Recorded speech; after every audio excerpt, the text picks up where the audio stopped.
ગુજરાત દર્પણ અમેરિકામાં જન્મેલું અને હવે તો આખા વિશ્વમાં પ્રસરેલું આ ગુજરાતી માસિક 14 વર્ષ પૂરા કરીને અત્યારે 15મા વર્ષમાં આગળ વધી રહ્યું છે. આ ગુજરાતી માસિકના પ્રકાશનની સાથે સાથે ગુજરાત દર્પણ દ્વારા દર મહિનાના બીજા રવિવારે ગુજરાત દર્પણ સાહિત્ય સભાનું આયોજન કરવામાં આવે છે, જેમાં ડાયસ્પોરા સાહિત્યના સર્જકો પોતાની કૃતિઓ રજૂ કરે, સાહિત્યની આપ-લે થાય અને ખાસ તો દરેક સભામાં અમેરિકા એટલે કે દરિયાપારના લોકો અથવા તો દેશમાંથી આવેલા સાહિત્યના કોઈ મહાનુભાવોને અહીંયા આ બેઠકમાં બોલાવીને સન્માનમાં આવે અને સાથે સાથે એમની રચનાઓ અથવા કૃતિઓનો લાભ પણ લેવામાં આવે. જેમ કે ડિસેમ્બર મહિનાની સાહિત્ય સભાના ખાસ અતિથિ હતા શ્રી કુમારપાળભાઈ દેસાઈ. તો ચાલો આપણે જોઈએ એ સભાના કેટલાક અંશ. આ બધા બાબતે તો ભારતે જ ગુમાવવાનું થાય, વધુ નુકસાન તો ખરેખર ભારતના વિકાસને થાય. તેથી હાલ આતંક અટકાવવા પૂર્વ ઉપાયો યોજાય. અમેરિકા ખંડે અમે નવા સભા પધારેલા. એલ્મસ્ટ ક્વીન્સમાં ન્યુયોર્કમાં અમારો પહેલો વાસી બની ગયા છતાં દેશ યાદ આવતો.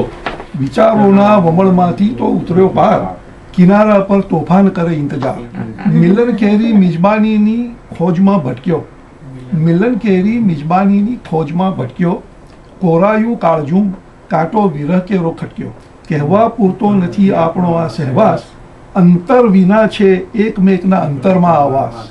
ભલે મળે નહીં આકાશ ને ધરતી, છોને વિખૂટા રહે ઓટ ને ભરતી. છતાંય કચાશ નથી આપણી નિકટતામાં ક્ષિતિજ જેવી, છતાંય કચાશ નથી આપણી નિકટતામાં ક્ષિતિજ જેવી. સ્નેહના આંગણને હોય સીમા રેખા કેવી. સફળતાની રાહ પર નિષ્ફળ બધું લાગ્યા કરે, ડગલે ને પગલે અણસમજણના વાદળ ઘેરાતા લાગે. મલકાતા હોઠોમાં કેમ ઉદાસી તરતી લાગે, લાગણીઓની સૂની શેરીમાં સડક મને રોતી લાગે. જુવાનીના જોશમાં બધા મૂલ્યો સળગતા લાગે, પ્રગતિના પંથે હવે માનવતા મરતી લાગે. ગઝલ છે.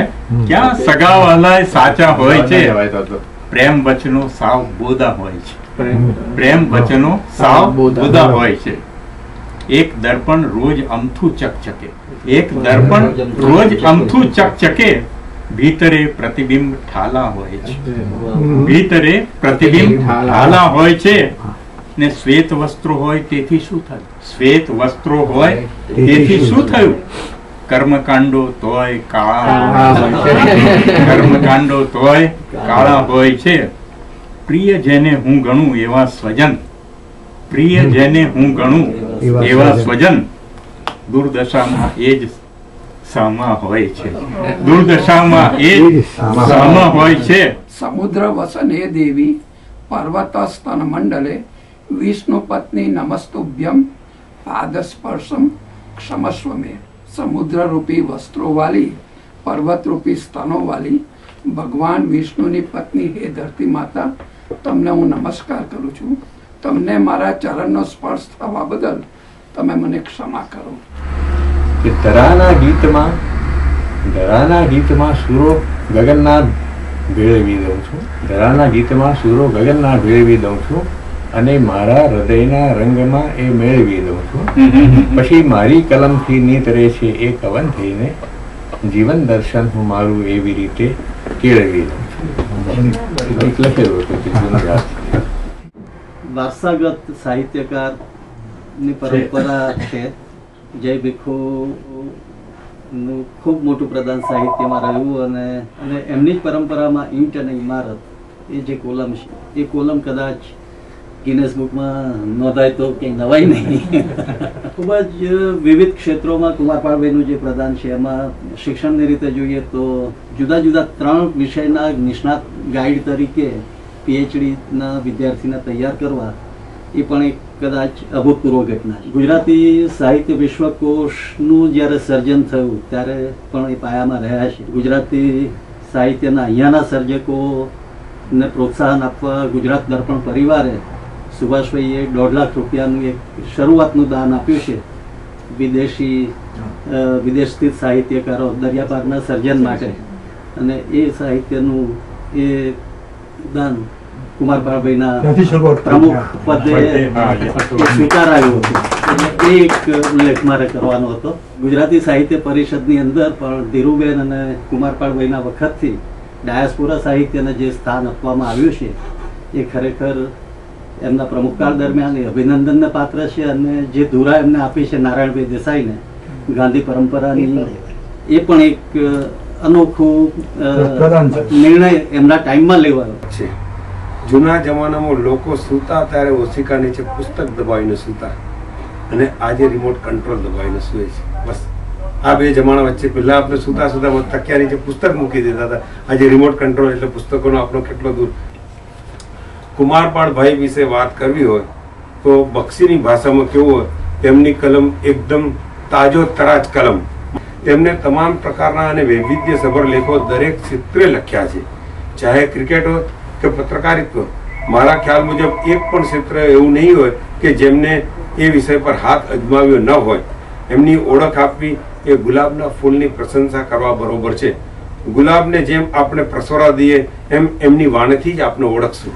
પદ્મશ્રી ડોક્ટર કુમારપાળભાઈ દેસાઈને ગુજરાત દર્પણ પરિવાર તથા વિશાળ વાચક વર્ગ વતી આ સ્મૃતિ ચિહ્ન અર્પણ કરતા ગૌરવ અનુભવે છે.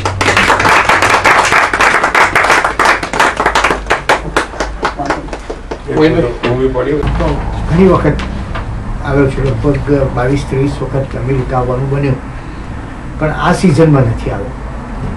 આમ વાતાવરણ એવું ધૂંધળું હતું એટલે મને એમ થયું કે મારી માતૃભાષાની પરિસ્થિતિ પણ કદાચ આવી છે, પણ આપ સૌને મળ્યા પછી એમ લાગે છે કે ખોટી વાત હતી મારી.